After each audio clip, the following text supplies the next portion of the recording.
Bangarupalyam market యార్డును సందర్శించిన జగన్ మామిడి రైతులను కలిసి వారి సమస్యలు ఆరా తీశారు.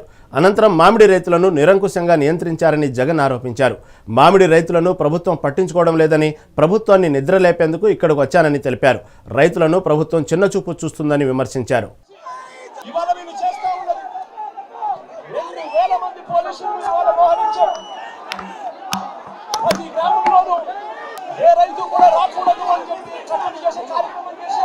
ఏకంగా రైతులను రౌడీ షీట్ మీద తెలుస్తాము, మీరు కదా ఈ కార్యక్రమంలో పాల్పంచుకుంటే అని చెప్పి రైతులను బెదిరించారు.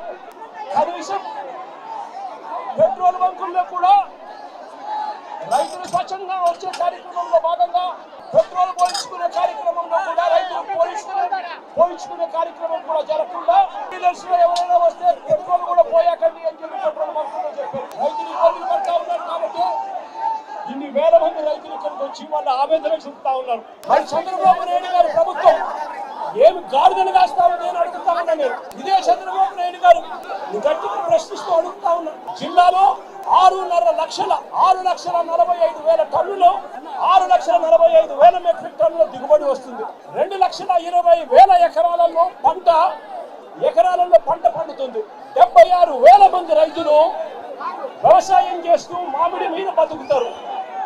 ఈ 76,000 కుటుంబాలకు చంద్రబాబు నాయుడు గారు ప్రభుత్వం వచ్చిన తర్వాత ఎంతమందికి 12 రూపాయలు కేజీ వచ్చింది అని అడుగుతా ఉన్నా. ఫ్యాక్టరీలు కొనుక్కోక రాంపూర్ దగ్గర 2 రూపాయలు 3 రూపాయలకు అమ్ముకోలేక పంటను కుండిపోతా ఉన్న పరిస్థితిలో రైతు తాను తెచ్చిన పంటను ఫ్యాక్టరీల చుట్టూ 4-5 రోజులు లారీలలో స్టాక్ పెట్టుకుని అక్కడ కూడా ఆ లారీ ఖర్చులకు డబ్బులు ఇవ్వలేక అగసాట్లు పడతా ఉన్న రైతులకు తోడుగా ఉండమని కోరుతా ఉన్నాం. లేదంటే రైతుల తరఫున వైఎస్ఆర్సీపీ ప్రభుత్వం గట్టిగా ఉద్యమిస్తుందని, చంద్రబాబు నాయుడు గారి డిమాండ్ను నెరవేర్చకపోతే రైతుల తరఫున గట్టిగా ఉద్యమం చేస్తారు వైఎస్ఆర్సీపీ అని చెప్పి చంద్రబాబు నాయుడు గారిని ఈ సందర్భంగా హెచ్చరిస్తా ఉన్నాం. శశిధర్ రెడ్డి అనే వ్యక్తి తాను రైతు కుటుంబం కాదని అడుగుతా ఉన్నా. ఇక్కడ ఉన్న వాళ్ళు రాష్ట్రంలో 62% మంది వ్యవసాయం మీదనే బతుకుతా ఉన్నారు. చిత్తూరు జిల్లాలో వ్యవసాయం మీద బతికే వాళ్ళు దాదాపు 80% మంది. మరి వీళ్ళంతా రైతు బిడ్డలు కాదా అని అడుగుతా ఉన్నా. మరి వీళ్ళందరినీ ఈ మాదిరిగా తలపగలు కొట్టి దాదాపుగా 1200 మందిని అరెస్ట్ చేసి జైల్లో పెట్టారు.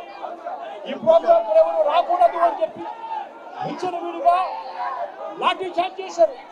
నేను అడుగుతా ఉన్నా, వీళ్ళు పోలీసులా, మనిషి రూపంలో ఉన్న రాక్షసులు అని అడుగుతా ఉన్నాను. ఇవాళ నేను ప్రతి పోలీస్ సోదరుడికి ఒకటే చెప్తా ఉన్నాను, అయ్యా ప్రతి పోలీస్ సోదరుడా, మీకు కూడా సమస్యలు ఉంటాయి. జగన్ అనే వ్యక్తి ఎప్పుడు ఎవరికి సమస్య వచ్చినా పలికేది ఒక్క జగన్ మాత్రమే పలుకుతాడు. ఇవాళకి ఇక్కడికి జగన్ వస్తున్నాడు అని తెలిసి ఇవాళ వీళ్ళు చేస్తారు.